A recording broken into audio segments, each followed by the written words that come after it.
السلام عليكم ورحمة الله وبركاته. الحمد لله والصلاة والسلام على رسول الله وعلى آله وصحبه ومن والاه. أما بعد.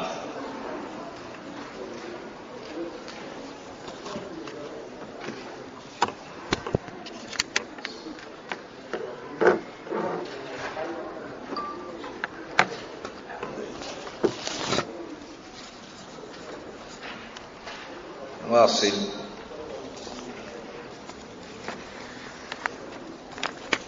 سائلا الله سبحانه وتعالى أن يعلمنا ما جهلنا وينفعنا بما تعلمنا ويزيدنا علما ويوفقنا إلى كل خير.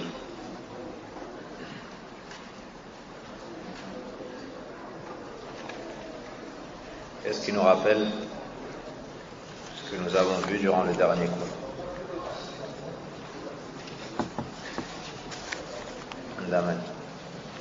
Est-ce qu'il nous résume le cours passé? On a vu le chapitre sur le siwak. Bab al-siwak. On a commencé le chapitre sur al-wudu. Qu'est-ce que tu peux nous dire sur al-siwak? Quel est son jugement? C'est très recommandé. À quel moment c'est recommandé? De manière générale. Jazakallahu khayran fi jami' al-awqat. Même si la personne est en état de jeûne? Même si la personne est en état de jeûne. Puis, nous avons cité des moments particuliers où le siwak était recommandé. Qu'est-ce qui nous rappelle cela? Et on va en ajouter, incha'Allah ta'ala. Qabla as-salah. Na'am, 'inda as-salah. Avant d'entrer en prière. Na'am. 'Inda al-wudu. Avant de commencer al-wudu. Ensuite, na'am. 'Inda dukhul al-bayt. Lorsque la personne entre chez elle. Elle commence même par cela. Elle commence même par cela, comme ça nous a été rapporté, les épouses du prophète sallallahu alayhi wa sallam. Naam. Kayf? Inda dukhuli al-masjid, lorsque la personne entre au masjid. Quelles preuves ont utilisé les savants pour citer ce que tu viens de dire? Al-qiyas, l'analogie entre le fait d'entrer chez soi et d'entrer au masjid. Et la meilleure demeure et la plus noble est al-masjid. Donc si on fait cela en entrant chez nous, à plus forte raison, au masjid. Ensuite, عند الانتباه من الليل من النوم. عند الانتباه من النوم, lorsque la personne se réveille. Naam.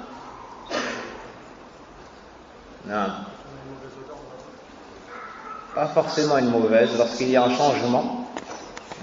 Lorsqu'il y a un changement d'odeur, d'haleine. Ou s'il y a une mauvaise haleine. هذا الذي ذكرناه. Comment?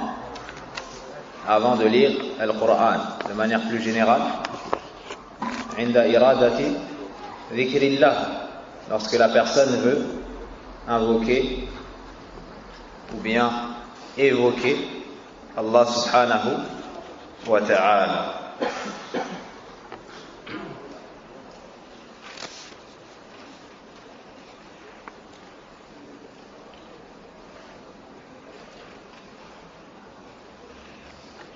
عن أبي موسى أنه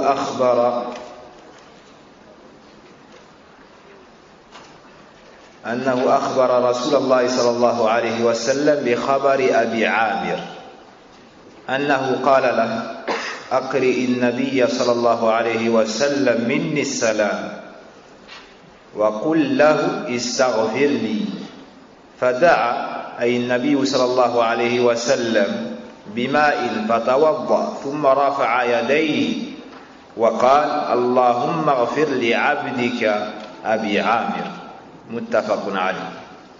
Quelle est la preuve de cela? Il me semble qu'on ne l'avait pas cité dans le cours précédent.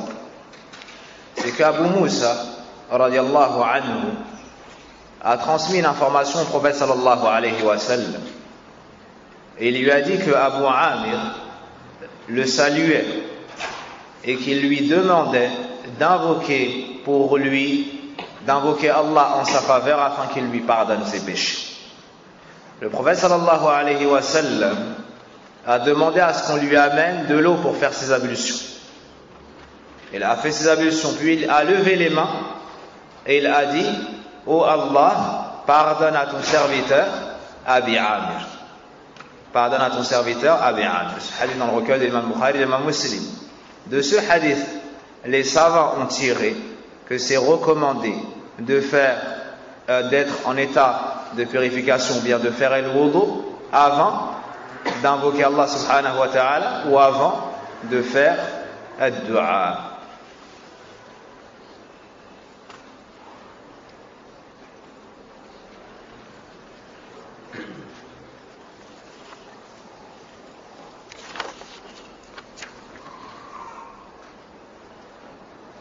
Un autre cas, ou bien un autre hadith, عند أبي داود رحمه الله تعالى مر رجل بالنبي صلى الله عليه وسلم وهو يبول فسلم عليه فلم يرد عليه السلام فلما فرغ قال إني كرهت أن أذكر الله على غير طهر. Un homme est passé près du prophète sallallahu alayhi wa sallam et il lui a passé le salam alors que le prophète sallallahu alayhi wa sallam était en train d'uriner. Lorsqu'il a fini, il a dit, donc le prophète sallallahu alayhi wa sallam a dit: j'ai détesté évoquer le nom d'Allah sans avoir mes ablutions, sans être en état de purification. De cela, les savants ont tiré que parmi les moments où c'est recommandé de faire al-wudu avant dhikrullah, avant de citer le nom d'Allah, d'évoquer Allah subhanahu wa ta'ala.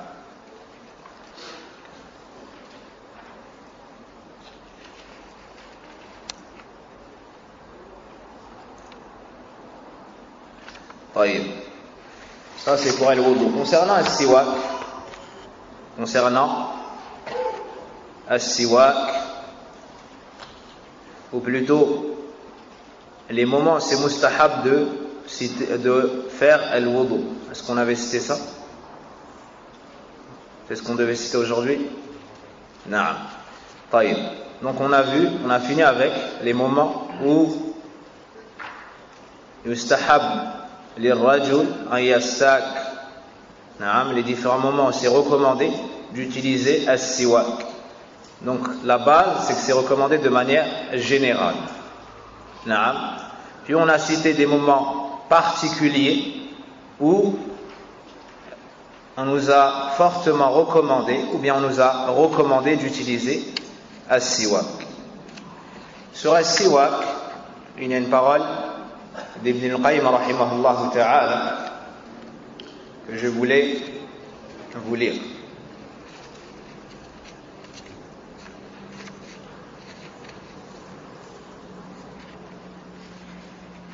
Il a cité, rahimahullah ta'ala, des mérites et des bienfaits qu'il y a dans le fait d'utiliser as-siwak.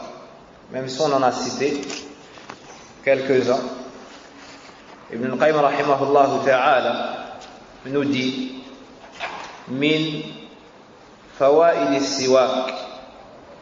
Donc parmi les profits d'utiliser as-siwak. Et il cite cette parole dans Zadul Ma'ad, dans son livre Zadul Ma'ad. Wa fi as-siwak iddatu manafi'. Il nous dit, et dans l'utilisation du siwak, ou bien dans le siwak, il y a plusieurs profits. Il en a cité plus d'une dizaine. Ici j'en ai environ 16.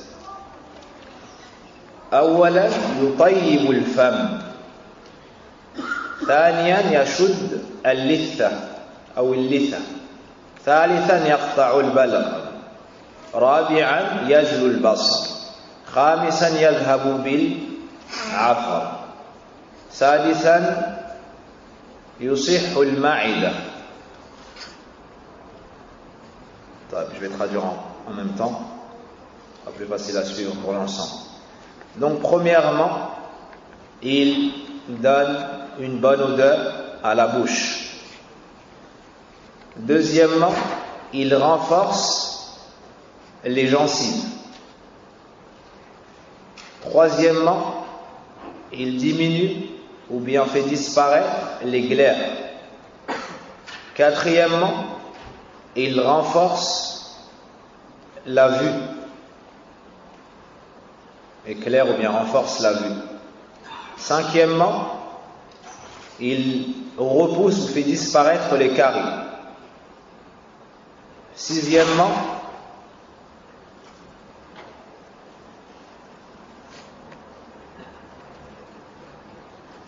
il permet à l'estomac d'être en meilleure santé. Septièmement, yusaffi as-sawt, ça procure une voix plus claire.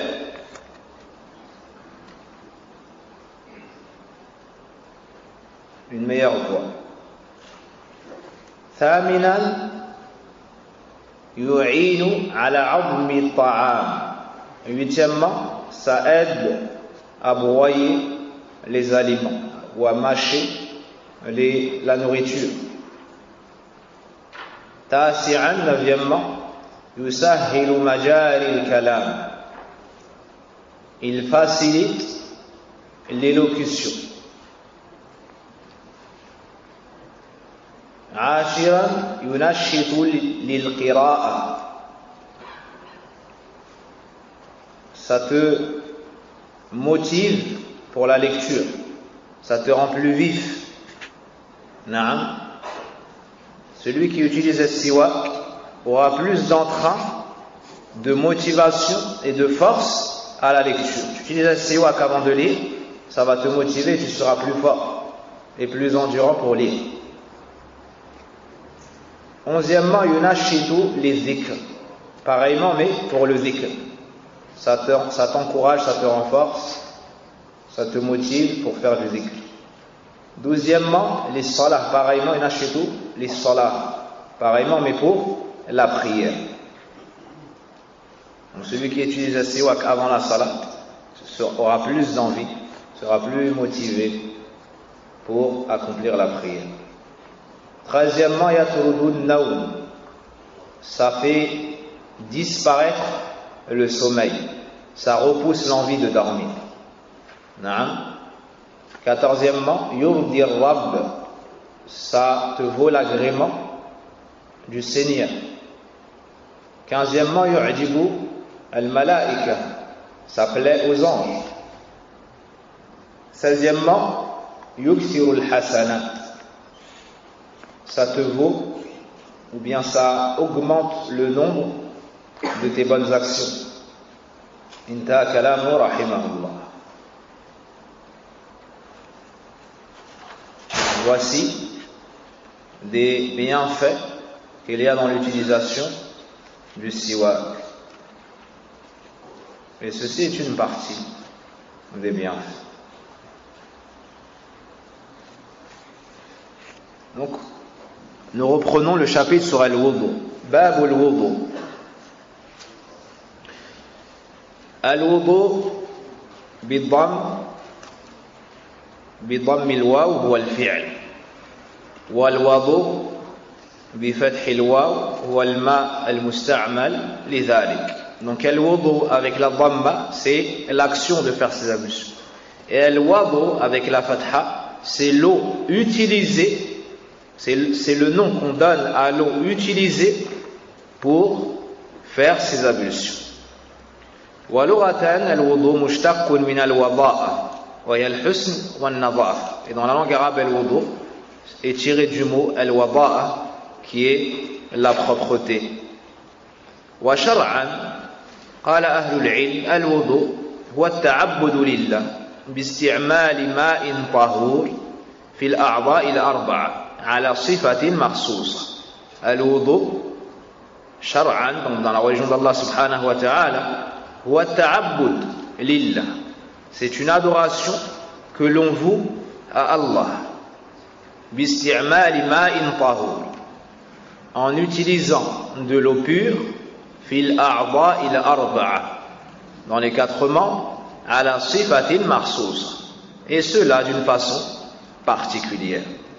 C'est ce qu'on verra dans le chapitre de Sifatul Wudu, comment faire al-wudu, incha'Allah ta'ala.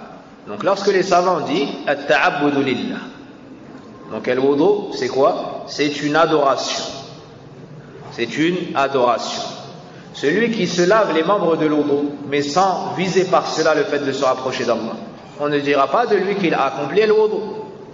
Naam, il peut vouloir se nettoyer tout simplement, il peut vouloir se rafraîchir, mais on ne dira pas de lui qu'il a fait le wudu. De la même façon, celui qui n'a pas fait cela pour Allah subhanahu wa ta'ala, son action ne sera pas considérée comme al-wudu shar'an, car on voit dans la définition at-ta'abbudu lillah. Na'am, fa akhraja al-mura'i bima'in tahur, avec de l'eau pure, fil a'dha'i al-arba'a, avec les 4 membres, wa hiya al-wajh wal yadan wal ra's wal rijlan, les 4 membres, c'est-à-dire le visage, les 2 mains, la tête et les 2 pieds. D'une façon particulière, c'est ce qu'on étudiera incha'Allah ta'ala dans Sifatul Wudu. Hukm al-wudu, le jugement de al-wudu. Wajibun ala al-muhdith idha arada as-salah aw nahwiha. Donc al-wudu, quel est son jugement? C'est obligatoire. Pour qui? Pour celui qui n'a pas ses ablutions et qui veut faire la prière ou une action dans laquelle on conditionne le fait d'avoir ses ablutions. Donc pour qui est-ce que de faire al-wudu, c'est obligatoire? Al-muhdith, celui qui n'a pas ses ablutions. Idha arada as-salah, et il veut accomplir la prière. Wa ma fi hukmiha, ou une chose où il a besoin d'avoir ses ablutions comme at-tawaf. Comme at-tawaf. والدليل قوله سبحانه يا أيها الذين آمنوا إذا قمتم إلى الصلاة فاغسلوا وجوهكم وأيديكم إلى المرافق وامسحوا برؤوسكم وأرجلكم إلى الكعبين. La preuve de cela est la parole d'Allah subhanahu wa ta'ala, selon la traduction, ô vous qui avez cru, lorsque vous vous levez pour accomplir la prière, lavez vos visages et vos mains jusqu'au coude, et passez vos mains sur vos têtes et lavez vos pieds jusqu'aux chevilles. وقال النبي صلى الله عليه وسلم لا يقبل الله صلاة بغير طهور أو بغير طهور. Le prophète sallallahu alayhi wa sallam nous dit, comme l'a rapporté l'imam Muslim rahimahullah ta'ala, Allah n'accepte pas de prière sans ablution. Allah n'accepte pas de prière sans ablution. لا يقبل الله صلاة من أحدث حتى يتوضأ. Dans un autre hadith, toujours rapporté par l'imam Muslim, Allah n'accepte pas la prière de celui qui a perdu ses ablutions jusqu'à ce qu'il les refasse. Jusqu'à ce qu'il les refasse. والإجماع قائم على ذلك.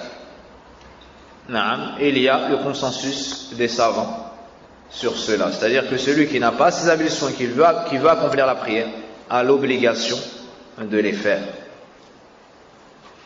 على من يجب الوضوء. نعم, على من يجب الوضوء. Qui est concerné par cette obligation?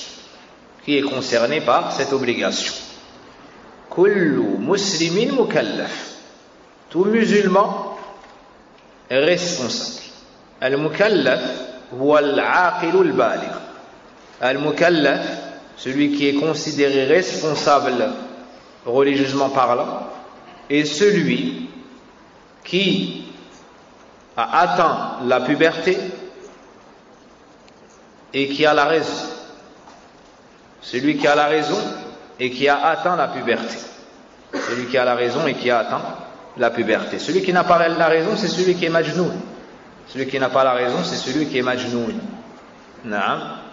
Il n'est pas concerné par l'obligation d'al-wudu, ni de la prière, ni de siyam ramadan, et ainsi de suite. Al-baligh, celui qui est pubère, cela ne veut pas dire celui qui est majeur, comme on dirait ici, celui qui atteint 18 ans. Non. Al-baligh, celui qui est pubère, on affirme cela avec des signes qu'on nous a appris dans la religion. Quels sont ces signes? Il y a des signes généraux, c'est-à-dire qui concernent les garçons et les filles, les adolescents et les adolescents, et il y a une chose en plus pour la femme. Premièrement, avant ça, ظهور الشعر حول العان.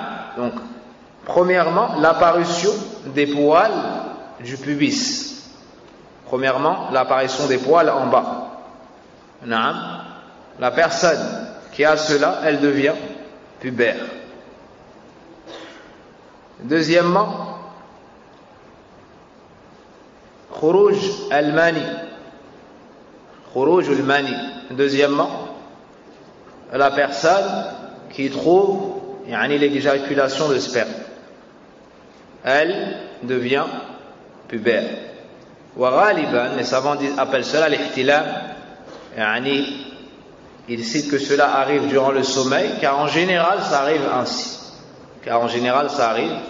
ainsi. Troisièmement,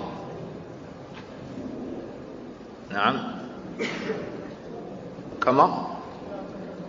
Qu'il a atteint 15 ans révolus. 15 ans révolus. Pour la femme, tout particulièrement, il y a un signe supplémentaire. Al-hayl, les menstrues. Les règles. Donc, ces signes vous permettent de savoir qui est pubère de qui ne l'est pas. La personne peut savoir si elle est pubère ou non, avec ces signes cités. Mata yajibul wudu. À quel moment la personne a l'obligation de faire ses ablutions? Idha dakhala waqtu as-salah wa arada an yusalli. Ou an ya'mala ma yushtaratu lahu al-wudu. Donc à quel moment la personne a l'obligation de faire ses ablutions? Après avoir su qui a l'obligation de faire ses ablutions, il nous faut nous poser cette question: à quel moment? À quel moment la personne a l'obligation de faire al-wudu? La réponse: si l'heure de la prière entre, ou que la personne veut faire une action qui est conditionnée par ses ablutions, comme at-tawaf. Comme at-tawaf. La personne, par exemple, si par exemple le Isha est à 20h, est-ce que la personne a l'obligation à 19h30 d'avoir al-wudu, ses ablutions? Non, elle n'a pas l'obligation. Mais à l'heure du Isha, il va y avoir la prière. Elle a l'obligation d'avoir al-wudu pour entrer dans la prière. La personne qui va faire al-umrah, ou bien al-hajj, elle rentre fil masjid al-haram, elle veut faire al-tawaf, et nous ne sommes pas à une heure de prière. Est-ce qu'elle peut rentrer, faire le tawaf sans le wudu? Non, parce qu'on conditionne al-tahara, al-wudu. Donc, elle aura l'obligation, si elle n'a pas ces ablutions, d'aller faire al-wudu avant de commencer le tawaf. Avant de commencer le tawaf. N'est-ce pas, Jibril? Non. Il est avec nous, Umrah wa faqahullah.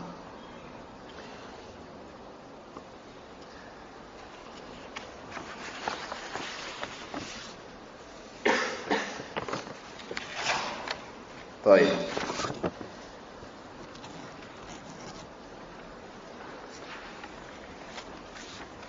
Et lorsqu'on cite tout ça, on parle toujours de la base. Il y a des personnes qui sont malades, il y a des cas particuliers, tout cela viendra, incha'Allah ta'ala. Le point suivant, shurutu sihhatil wudu. Shurutu sihhatil wudu. Donc il y a ici une révision et un ajout comme vous remarquez. Shurutu sihhatil wudu. Les conditions d'authenticité des ablutions. Les conditions d'authenticité des ablutions.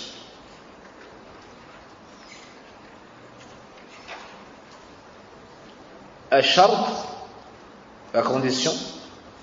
Donc ce mot-là te montre l'importance de ce qu'on étudie là. Car s'il y a un problème dans cela, ça veut dire que ton wudu ne sera pas accepté chez Allah subhanahu wa ta'ala. Et l'action conditionnée par le wudu non plus. D'où l'importance d'étudier ces conditions et de les comprendre. D'où l'importance d'étudier ces conditions et de les comprendre. Premièrement, l'islam. Deuxièmement, l'aql, la raison. Donc, premièrement, l'islam, c'est-à-dire être musulman. Deuxièmement, l'aql, la raison. Troisièmement, al-tamyiz. Al-tamyiz, avoir atteint le discernement. Avoir atteint le discernement. Quatrièmement, al-niyya, l'intention. Quatrièmement, l'intention. Il y a 9 conditions. Voyez-vous, ces 4 conditions, on les retrouve dans les adorations. C'est pas propre à al-wudu. On les retrouve dans les autres adorations. Vous trouverez toujours cela. Al-islam, al-aql, al-tamyiz, al-niyya. Al-islam, al-aql, al-tamyiz, al-niyya. Ça vient dans les adorations. Ensuite, cinquièmement, al-ma'u tahur, de l'eau pure.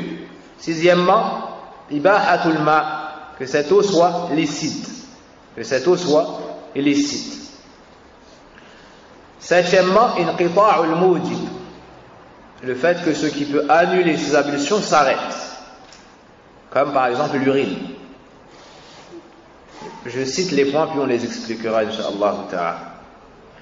Huitièmement, izalatu mani', le fait de faire disparaître ce qui pourrait, le fait d'ôter, d'enlever, de faire disparaître ce qui pourrait empêcher l'eau de toucher les membres concernés par al-wudu. Et neuvièmement, al-istinja, inda qiyam as-sabab, le fait de se laver les parties intimes lorsqu'il le faut. Donc la 9e condition n'est pas toujours une condition, comme on le verra incha'Allah ta'ala. Donc premièrement, l'islam. Le kafir, son wudu n'est pas valable. Ni l'ensemble de ses actions. Ni l'ensemble des adorations. Car on conditionne pour se voir accepté chez Allah subhanahu wa ta'ala dans l'acte d'adoration. L'islam. قال الله وما منع أن تقبل منهم نفقاتهم إلا أنهم كفروا بالله وبرسوله وقال سبحانه وقدمنا إلى ما عملوا من عمل فجعلناه هباء منثورا. Allah subhanahu wa ta'ala nous dit, donc, son la traduction, et rien n'a empêché l'acceptation de leurs aumônes si ce n'est qu'ils ont mécru en Allah et son message. Naam. Qu'est-ce qui a empêché l'acceptation de cette adoration? Naam, al-kufr. Les savants tiraient de cela que parmi les conditions d'acceptation des actions, il y avait l'islam. Allah nous dit également, toujours selon la traduction, qu'on fera avancer ce qu'ils ont fait comme action Et tout cela sera rendu poussière éparpillée. Naam. C'est le deuxième verset dans Surat Al-Furqan. فَأَعْمَالُ الْكَافِرِ مَرْدُودَةٌ. Donc les actions du kafir sont rejetées. Allah ne les accepte pas. La deuxième condition, al-aql. La deuxième condition, al-aql. La raison. La troisième condition, at-tamyiz. Le discernement. Le discernement. Pourquoi est-ce que je n'ai pas cité de preuve pour al-aql? La raison, je suis passé directement à at-tamyiz. Naam. En d'autres termes, pourquoi est-ce que les savants prennent l'habitude de citer l'aql puis at-tamyiz ensemble? Donc pourquoi est-ce que je les ai copiés dans cela? Naam. Car la preuve qui est citée concerne les deux. Car la preuve qui est citée concerne les deux. Donc ils prennent l'habitude de citer l'aql puis at-tamyiz puis citent la preuve. At-tamyiz, le discernement, a été signalé par un âge chez beaucoup de savants. Beaucoup de savants disent qu'at-tamyiz, c'est le fait d'atteindre un certain âge. Naam, yaqulun bulugh sab'i sinin. Ils disent c'est le fait d'atteindre 7 ans. À 7 ans, l'enfant est mumayyiz, a atteint l'âge du discernement, de la distinction. Il fait la différence entre le bien et le mal, ce qui est profitable de ce qui est nuisible, le beau et le moche, et ainsi de suite. Naam. D'autres ont dit, c'est lorsqu'il a la capacité de comprendre ce qu'on lui dit et de répondre. Naam. Mais d'autres savants ont dit, mais les premiers ont dit que sans cet âge-là, sans dire 7 ans, on n'aura pas un babit, on ne pourra pas vraiment déterminer quand est-ce que l'enfant est mumayyiz. Donc c'est mieux de s'en tenir à cela. Et d'où est-ce qu'ils ont pris, de quoi est-ce qu'ils se sont aidés pour définir les 7 ans? Du hadith dans lequel le prophète sallallahu alayhi wa sallam a dit Muru abna'akum lis-salah sab'i sinin. Ordonnez à vos enfants la prière à quel âge? À 7 ans. Donc le prophète sallallahu alayhi wa sallam nous a déterminé un âge. C'est 7 ans. Naam, c'est 7 ans. Et les savants ont fait la remarque à ceux qui font entrer leurs enfants dans les rangs, naam, alors qu'ils ont par exemple 3 ans. En plein milieu de la prière, qu'est-ce qu'il fait l'enfant? Il sort, il joue, il fait une galipette et ainsi de suite. Naam, donc ça coupe le rang. Ça c'est une erreur. Naam, anta haris. Tu es motivé pour que ton enfant aime la salat et emprunte la droiture. Mais tu n'es pas plus motivé que le prophète sallallahu alayhi wa sallam dans la guidée de tes propres enfants. Sache. Le Nabi sallallahu alayhi wa sallam avait plus de rahma pour notre guidée que nous en avons pour nous-mêmes. Pourtant, il ne faisait pas rentrer les tout petits enfants dans les rangs. Et c'est lui le meilleur des éducateurs alayhi salatu wa salam. Donc, faites attention à ce point. Si l'enfant n'a pas la capacité d'observer la salat, on ne le met pas dans le rang. On ne le met pas dans le rang. Soit on le met devant nous, soit on le met derrière si ça ne craint rien.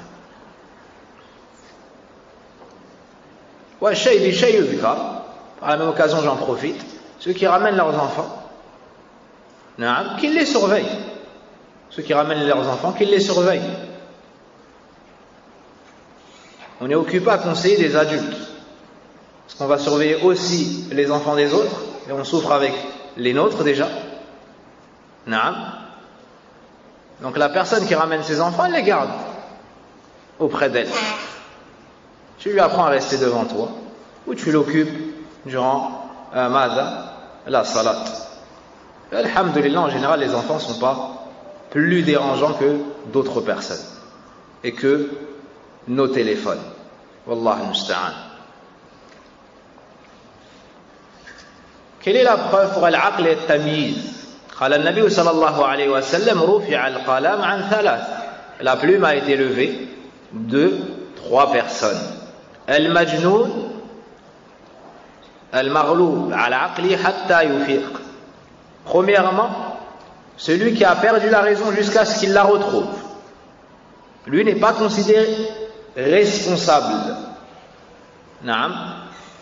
Puis le prophète sallallahu alayhi wa sallam a dit wa 'anil na'im hatta yastayqidh, celui qui dort jusqu'à ce qu'il se réveille.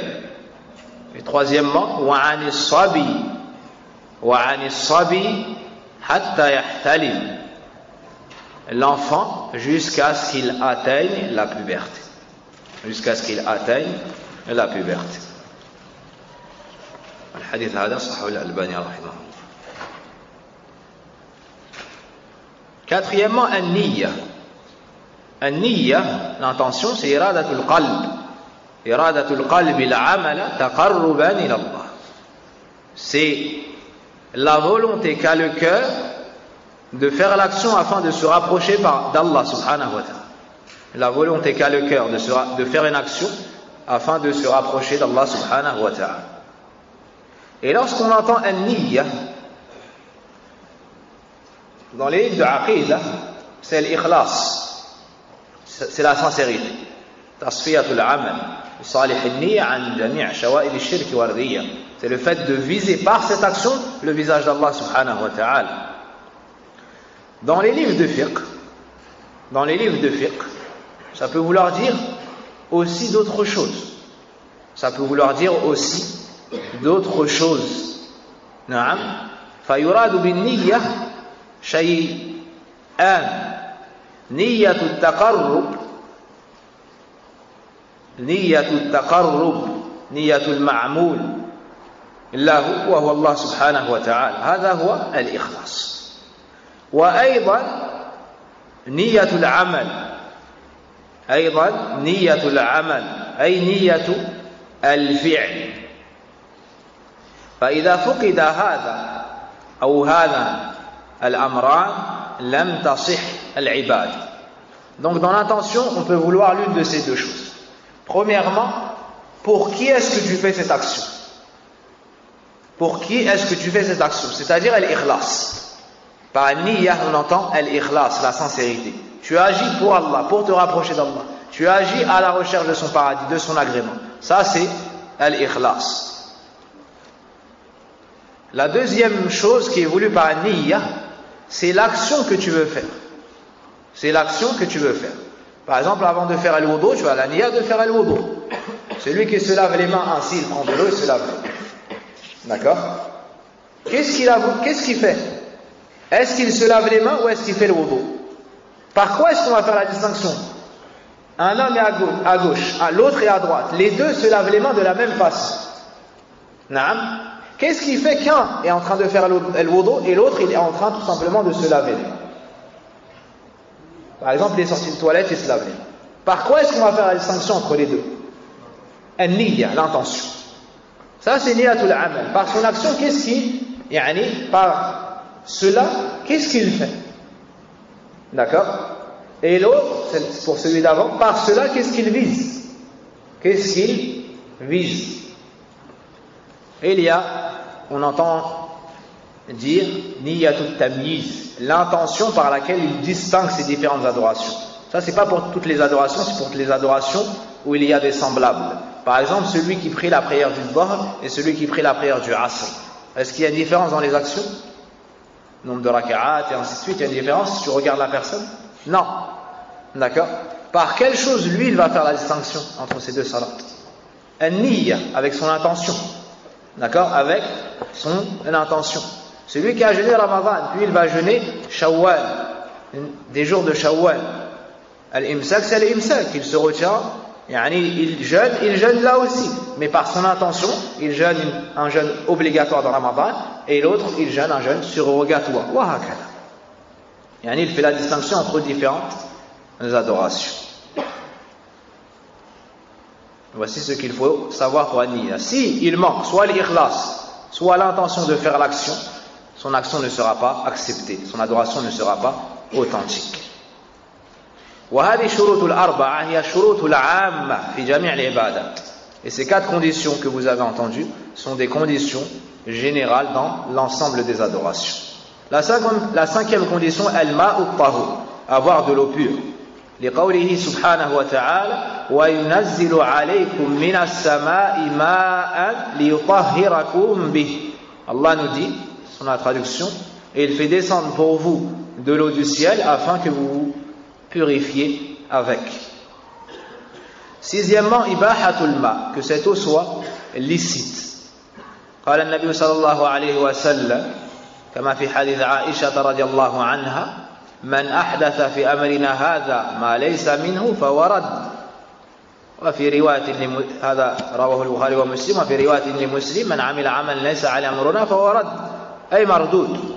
Le prophète sallallahu alayhi wa sallam nous dit celui qui fait une action qui n'est pas en conformité avec notre ordre sera rejeté. والذي توضأ بماء محرم هل هو على أمر النبي صلى الله عليه وسلم.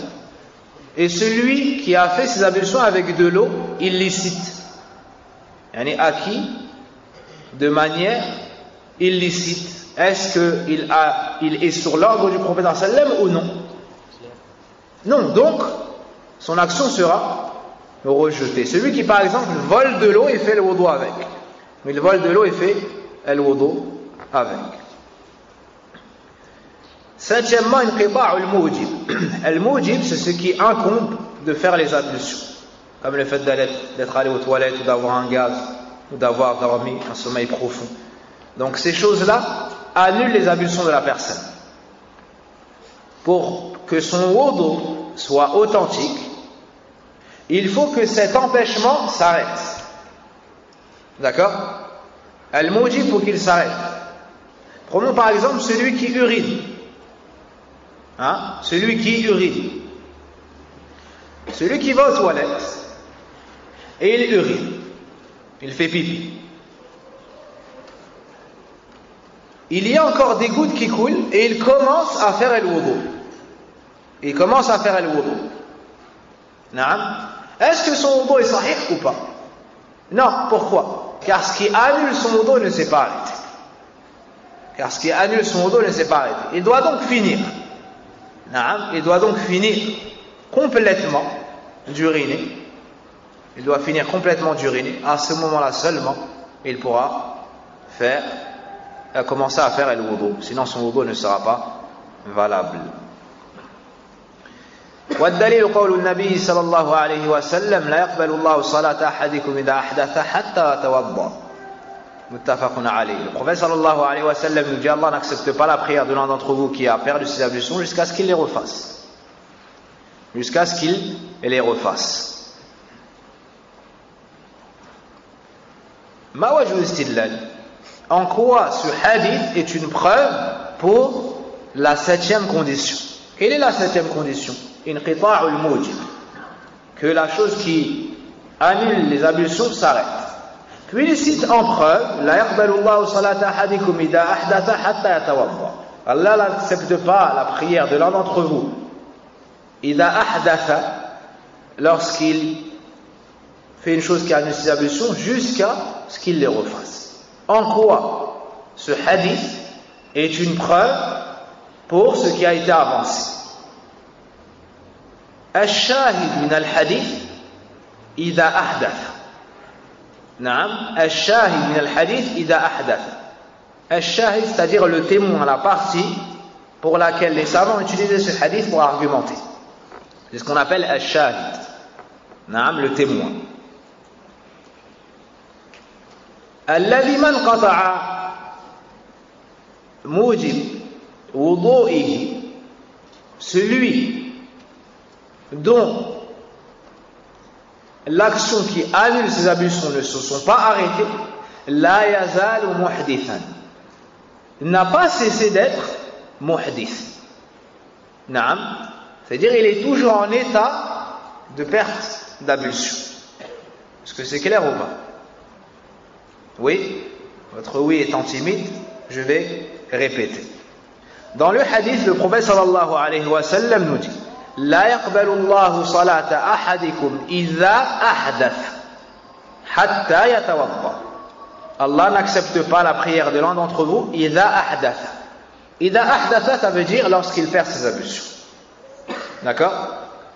Celui qui, par exemple, est encore en train d'uriner Et toujours dans cette appellation ida ahdatha, donc son wudu n'est pas authentique. Huitièmement, izalatul mani', faire disparaître la chose qui empêche l'eau d'atteindre ce qui est visé par les ablutions. S'il y a une chose sur les 4 choses que tu dois toucher par l'eau qui empêche l'eau d'atteindre la peau ou le membre, tu ne peux pas faire el wudu dans ces conditions. Tu dois d'abord enlever cette chose-là, puis après seulement faire el wudu. Par exemple, celui qui a de la terre sur les os, ou bien sur la peau, celui qui a du Tipex, ou bien le maçon qui a du ciment ou autre,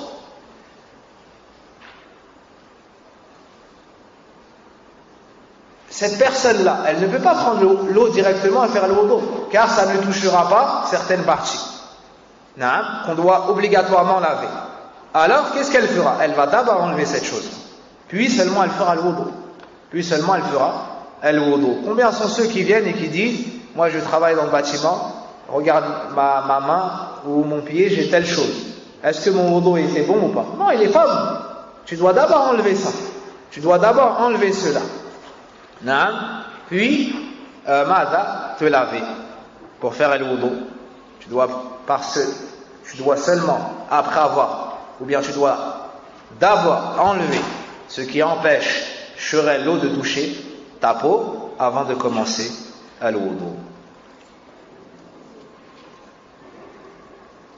La femme qui met du vernis à ongles, est-ce qu'elle peut faire par la suite le wudu pour prier? Non, elle doit d'abord enlever ce vernis, puis seulement après faire le wudu.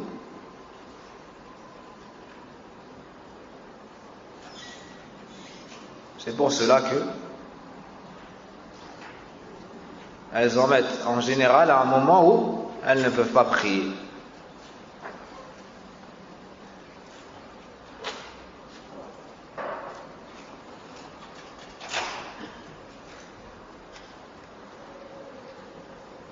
فما لا يتم الواجب إلا به فهو واجب. Nous savons, c'était la règle. Les choses qui concourent à l'accomplissement d'une chose obligatoire le deviennent également. Et les choses qui concourent à l'accomplissement d'une obligation le deviennent également. C'est-à-dire, lorsque tu as une chose qui est obligatoire, ce qui te permet de remplir cette obligation prend le même jugement. De venir faire as-salat au masjid en groupe, c'est une obligation. Donc le fait de sortir de chez toi et de te déplacer au masjid, cette cause-là devient également obligatoire. Les pas que tu fais pour visiter ton frère en Allah, plutôt la visite de ton frère en Allah, à la base c'est recommandé. Ces pas que tu feras deviendront recommandés. Et ainsi de suite. 9e, al-istinja inda qiyam as-sabab. Walaysa al-istinja mutlaqan. Donc al-istinja, on a déjà étudié ce chapitre, le fait de se nettoyer les parties intimes après avoir fait ses besoins, c'est la 9e condition. Mais c'est lorsqu'il y a la cause qui rend obligatoire cela. Donc la personne qui n'est pas partie aux toilettes, elle va pour faire le wudu. Est-ce qu'elle doit d'abord aller se nettoyer les parties intimes avant de commencer le wudu, ou c'est pas obligatoire? Ou je reformule ma question. Est-ce que c'est obligatoire de se nettoyer les parties intimes avant de faire le wudu? Oui ou non? Qu'est-ce qui répond à cette question?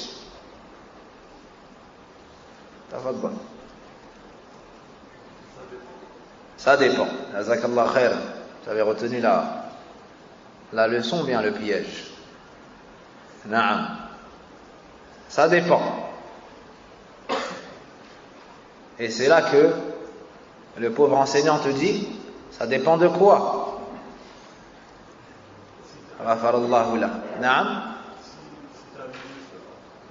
Ça dépend si tu es parti aux toilettes ou non. La personne qui n'est pas partie aux toilettes, est-ce qu'elle a l'obligation de faire l'istinja ou pas? Non. Mais la personne qui est partie aux toilettes, elle doit faire l'istinja. Elle doit faire l'istinja. Contrairement à l'idée reçue chez beaucoup de personnes. Et il y a des gens qui pensent qu'à chaque fois qu'elles font al-wudu, elles doivent d'abord aller aux toilettes, se nettoyer, ou bien même se forcent à aller aux toilettes, puis se nettoient, puis font al-wudu, puis font al-wudu. Hada khata. Takalluf. Tu t'affliges une charge qu'on ne t'a pas donnée dans l'islam. Alhamdulillah, dinuna yusr. Notre religion, c'est une religion de facilité. La facilité, elle est dans ce qu'Allah Azza wa Jal nous a légiféré. Dans ce qu'Allah Azza wa Jal nous a légiféré. Donc retenez bien et informez ceux qui sont derrière vous que la personne qui n'a pas été aux toilettes n'a pas l'obligation de faire l'istinja avant de faire al-wudu. Avant de faire al-wudu. Et un de nos jeunes frères nous a bien fait rire une fois, il a dit, après il est venu, il m'a dit, subhanallah, il y a des gens qui ne font pas le wudu après avoir eu des gaz. Je lui ai dit, ils ont raison. Car nous n'avons pas l'obligation de faire le wudu après avoir eu des gaz. Et il a dit, Allah musta'an, il a dit, oui, mais il y a gaz et il y a gaz. Je lui ai dit, je sais qu'il y a gaz et il y a gaz. Mais dans tous les cas, la personne n'a pas l'obligation pour un simple gaz de faire al-wudu. Mais cela ne l'a pas convaincu. Cela ne l'a pas convaincu. Puis il a détaillé des choses que je m'abstiendrai de vous détailler. Fi maqamina had. D'accord? Mais quoi qu'il en soit, quel que soit le transit de la personne et l'état intestinal de la personne, sachez cela, que la personne qui a un gaz, quel qu'il soit, elle n'a pas l'obligation d'aller aux toilettes, de se nettoyer avant de faire al-wudu. Avant de faire al-wudu. Naam. Voici pour les 9 conditions de sihhat al-wudu. Naam. Au début, vous avez dit que si vous avez un gaz qui est sorti, vous n'êtes pas obligé de faire le wudu. Mais quand le gaz sort, il faut faire le wudu. Naam. Jazakallah khairan. Si, Ammi, j'ai dit que lorsque le gaz sort, on n'est pas obligé de faire le wudu pour la prière, ça c'est une faute de ma part, ma langue a fourché. C'est al-istinja. واضح؟ بارك الله فيك. أنا أشكرك. Donc, il m'a été dit que j'ai dit que la personne qui a un gaz n'est pas obligée de faire le wudu. Ça c'est une faute de ma part. Astaghfirullah. La personne qui a un gaz n'a pas l'obligation de se nettoyer avant de faire le wudu. هذا هو. نعم. C'est واضح, c'est clair? نعم. Voici pour ce point très important, shurut sihhati al-wudu. Il reste combien de temps? 10 minutes. Le point suivant, furudul wudu, les obligations de al-wudu. Les obligations de al-wudu.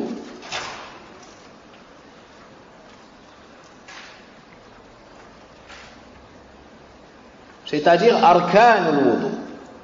C'est-à-dire arkan al-wudu. Mais les savants dans ce chapitre les ont appelés al-furud.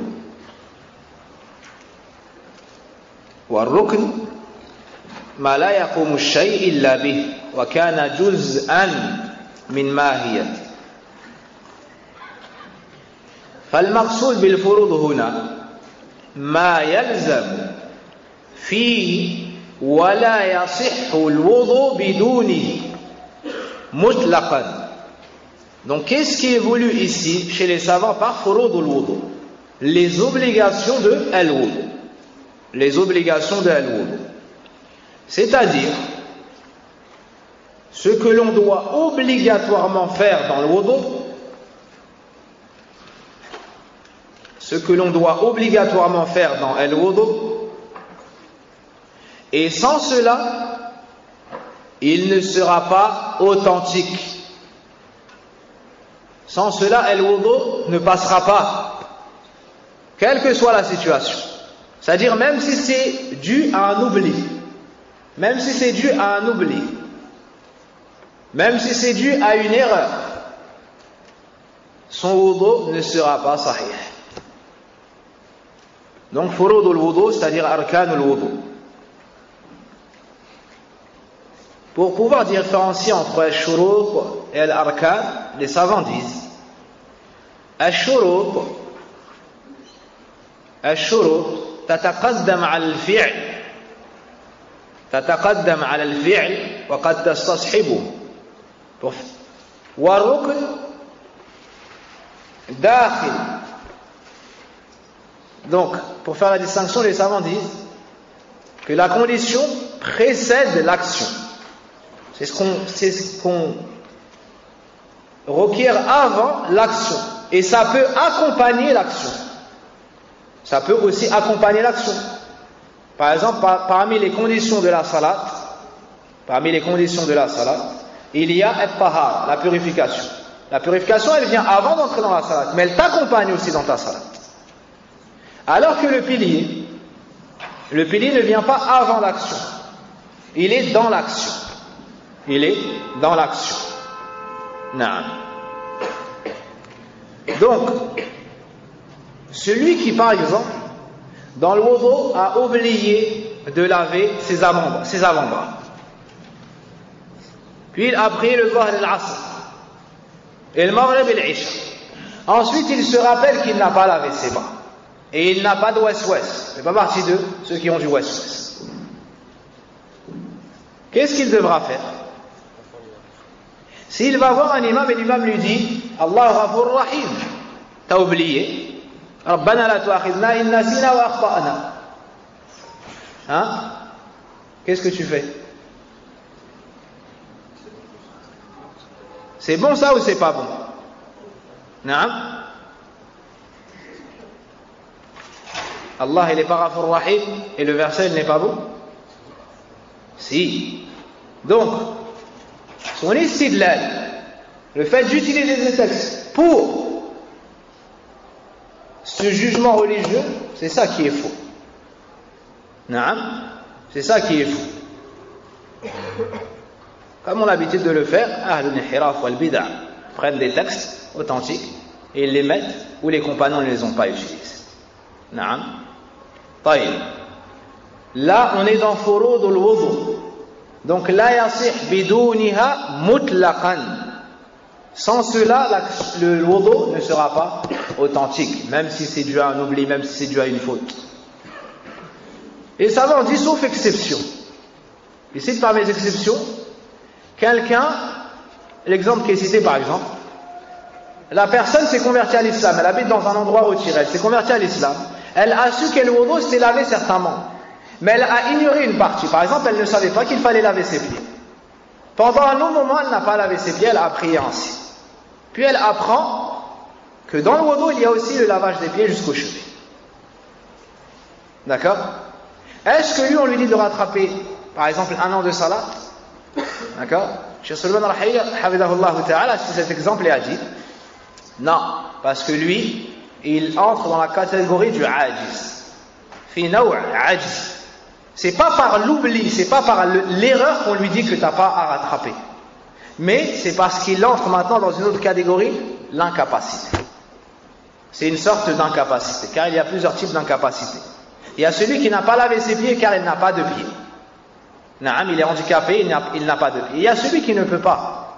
Naam, il y a celui qui ne peut pas pour certaines raison. Ala kulli hal, dans ce cas-là, on ne lui ordonnera pas parce qu'il ne savait pas. C'est pas ça l'excuse. L'excuse, c'est que maintenant il arrive à un niveau où il est dans une sorte d'incapacité. Ce qu'il faut retenir, c'est que ces choses-là qu'on va citer, tu dois absolument les faire. Si tu ne les fais pas par oubli ou autre chose, ton wudu ne sera pas sahih. استقرأ العلماء أحوال الوضوء أي ما يتعلق به فرأوا أن أفعال الوضوء لا تخرج عن أشياء. Donc les savants, après avoir étudié l'ensemble des textes, se sont rendus compte que les actions de l'wudu ne sortent pas de certaines catégories. إما يكون فرضا وإما أن يكون مستحبا وإما أن يكون مباحا. Ils se sont rendus compte que ces actions soit étaient obligatoires, soit recommandées, soit tout simplement permises. وأجمع العلماء على أن فروض الوضوء ما ذكر في آيات الوضوء. Les savants sont tous d'accord pour dire que les obligations de l'wudu, que l'obligation dans le wudu, ou les choses obligatoires dans le wudu, sont ceux qui ont été cités dans le verset de al-wudu. Donc ces quatre choses. Ces quatre choses, na'am, citées, il n'y a pas de divergence dessus. Na'am.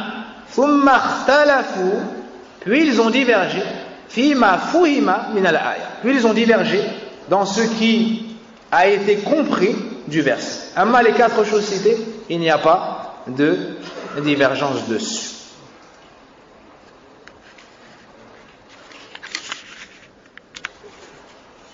Al-Fardhu al-Awwal, la première obligation, Ghaslu Jami' al-Wajh, le fait de laver l'ensemble du visage. Wa minhu al-fam wal-anf, et entre dans cela la bouche et le nez.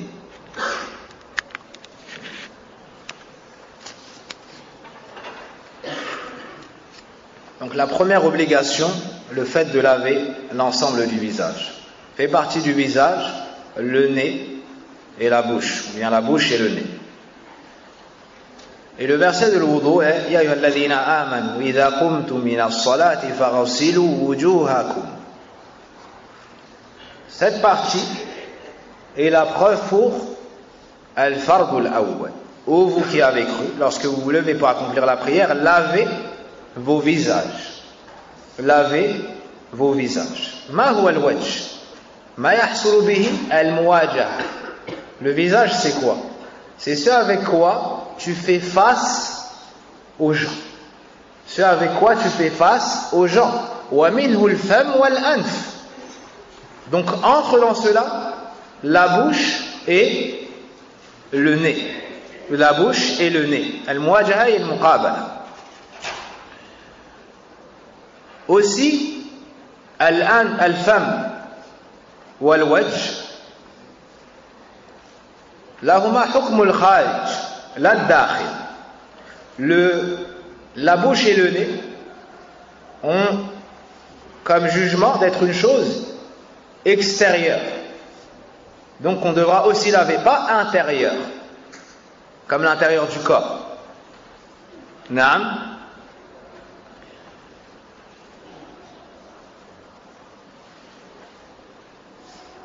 Par exemple, celui qui se met de l'eau dans la bouche, ou bien de l'eau dans les narines, est-ce qu'on dit qu'il a rompu son jeûne, qu'il a mis de l'eau à l'intérieur de son corps, ou pas? Non. Pourquoi? Parce que c'est un jugement du kharij, parce que la bouche et le nez, c'est un jugement d'être à l'extérieur du corps, pas à l'intérieur. Naam. Celui qui a mis par exemple de l'alcool dans son nez, il n'a pas avalé. Est-ce qu'il aura le jugement de celui qui a bu dans l'islam? Non. Donc tout ça, ça montre quoi? Les savants citaient tout ça pourquoi? Pour montrer que la bouche et le nez ont le jugement d'être à l'extérieur, pas à l'intérieur du corps.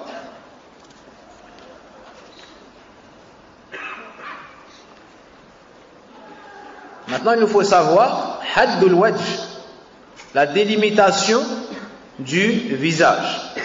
Min manabiti sha'r al-mu'tad, donc ici, ila asfali al-lahya tulan, donc jusqu'ici. Na'am, wa min al-udhun ila al-udhun 'ardan. Donc la délimitation du visage se fait ainsi. En longueur, c'est de l'endroit où poussent les cheveux au-dessus du front, jusqu'au bas du menton. Ça, c'est en longueur. Et en largeur, de l'oreille, d'ici, à l'oreille, à ici. Est-ce que c'est clair? Ça, c'est la délimitation du visage qu'on doit laver pour el wudu. Min manabiti sha'r al-mu'tad. Les savants disent de l'endroit où les cheveux commencent à pousser, c'est-à-dire au-dessus du front. Et certains ont ajouté al-mu'tad, habituellement. Pourquoi est-ce qu'ils ont mis habituellement? Parce que celui qui a une calvitie, ses cheveux reculent au milieu de la tête ou plus loin même. Est-ce que lui, on va lui dire que pour laver son visage, il sera obligé de faire ça? Non. Aussi, il y a d'autres personnes, leurs cheveux poussent et descendent sur le front. Est-ce qu'ils vont commencer plus bas que les autres? Non.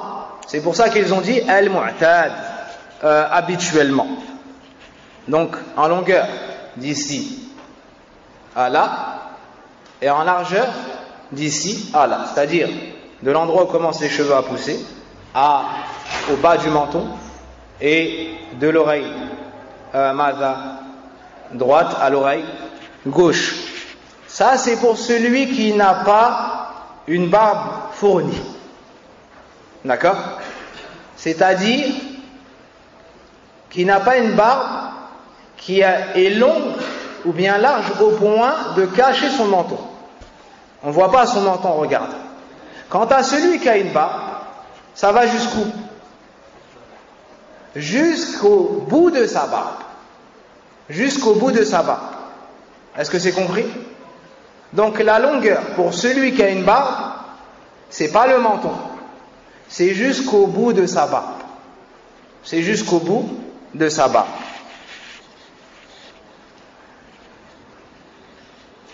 Et avant que les gens demandent à la fin, est-ce que c'est obligé de faire al-takhlil, le fait de rentrer les mains dans la barbe avec de l'eau, ainsi de suite? Ça viendra dans sunan al-wudu, dans les choses recommandées dans al-wudu. La deuxième obligation, ghaslul yadayn ila al-mirfaqayn, le fait de laver ses deux mains jusqu'au coude. Le fait de laver ses deux mains jusqu'au coude, c'est-à-dire d'ici, du bout des doigts, jusqu'au coude compris. C'est-à-dire on doit laver les coudes. Tu es obligé de dépasser un petit peu. Les coudes entrent dans ce que tu dois laver. Attention, tes coudes doivent être lavés. Et certains savants disent dans le verset ماذا أيها الذين آمنوا إذا قمتم إلى الصلاة فاغسلوا وجوهكم وأيديكم إلى المرافق قالوا إلى أي مع قالوا إلى أي مع. Donc Allah nous dit et lavez, sur la traduction, vos mains jusqu'au coude. Donc avec les coudes. Celui qui n'a pas lavé les coudes, son wudu n'est pas sahih. Et l'autre preuve, c'est que le prophète sallallahu alayhi wa sallam, kana idha tawadda kana yushri'u fil 'adud. Quand le prophète sallallahu alayhi wa sallam faisait le wudu, donc l'imam Muslim rapporte que lorsque le prophète sallallahu alayhi wa sallam faisait le wudu, il lavait son bras et arrivait sur l'autre membre, c'est-à-dire il dépassait le coude. Donc il lavait les coudes. Il lavait les coudes. C'est très important. Troisièmement, massu ar-ra'si kullihi ma'a al-udhunayn. Na'am al-'adud, c'est le biceps, si je ne me trompe pas. Troisièmement, il doit laver sa tête entière avec les oreilles. Pas laver, mas, il doit passer ses mains. Il doit passer ses mains mouillées sur sa tête et les oreilles. Qala Allah wamsahu bi ru'usikum. Allah dit, passez vos mains sur vos têtes. Et le prophète sallallahu alayhi wa sallam a dit, al-udhunani min ar-ra's. Les oreilles, les deux oreilles font partie de la tête. Il reste 2 points, on va finir après la salat incha'Allah ta'ala. وصلى اللهم وبارك على نبينا محمد وعلى اله وصحبه اجمعين سبحانك اللهم وبحمدك اشهد ان لا اله الا انت استغفرك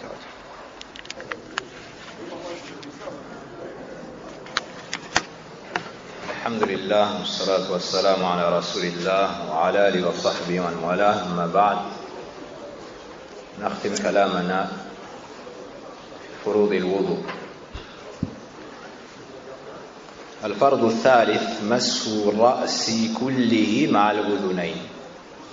Donc les obligations de l'wudu, furud al-wudu sitta. Les obligations de l'wudu sont nombre de 6. La première chose, laver le visage entièrement. La deuxième chose, laver rasul yadayn al-mirfaqayn, le fait de laver les 2 mains jusqu'au coude, c'est-à-dire avec les coudes. La troisième chose, ma'sur ra'si kullihi ma'al udhunayn. Donc laver, ou plutôt passer les mains mouillées sur la tête, entièrement, et les 2 oreilles. Et les 2 oreilles. La preuve de cela, toujours le verset de l'wudu, amsahu bi ru'usikum, passez, donc essuyez vos têtes.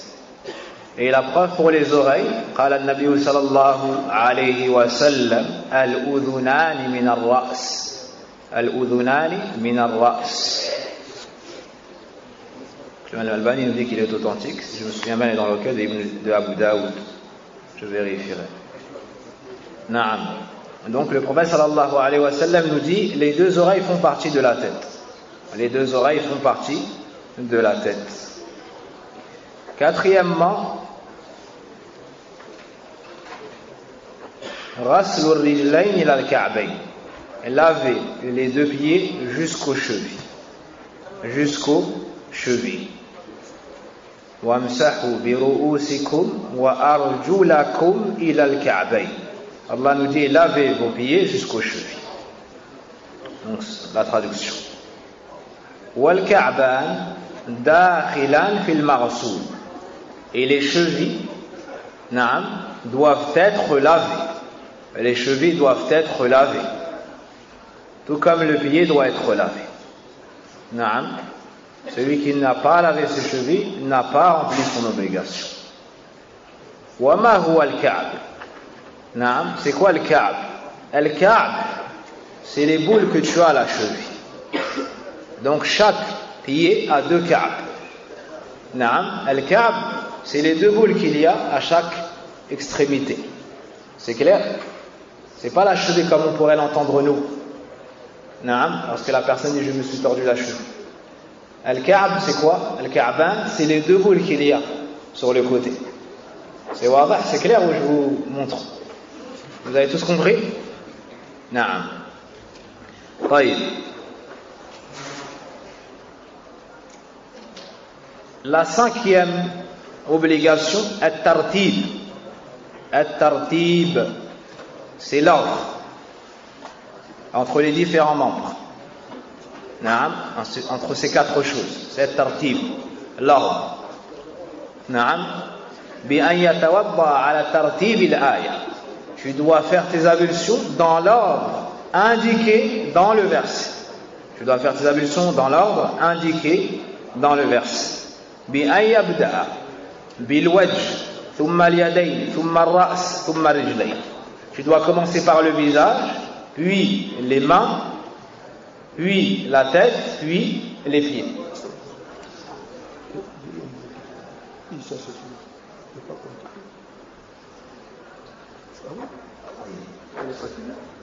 Une minute, je vais finir, Inch'Allah.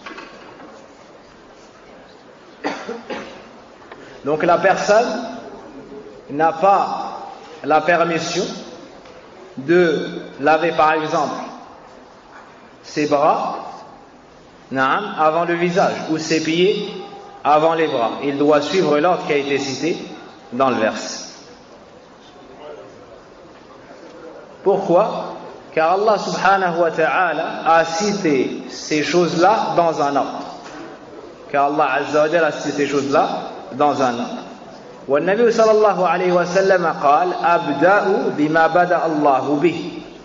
Le prophète sallallahu alayhi wa sallam a dit dans un hadith, je commence par la chose qu'Allah a citée en premier. Naam, dans Safa al-Marwa, il a commencé par As-Safa. Dans une autre version du hadith, wa fi riwaya ibda'u bima bada Allahu bi. Commencez par ce par quoi Allah a commencé. Aussi, لأن النبي صلى الله عليه وسلم توضأ مرتبا. Parmi les arguments, le fait que le prophète sallallahu alayhi wa sallam ait fait ses ablutions de la sorte, c'est-à-dire dans cet ordre, dans l'ordre qu'Allah a cité dans le verset.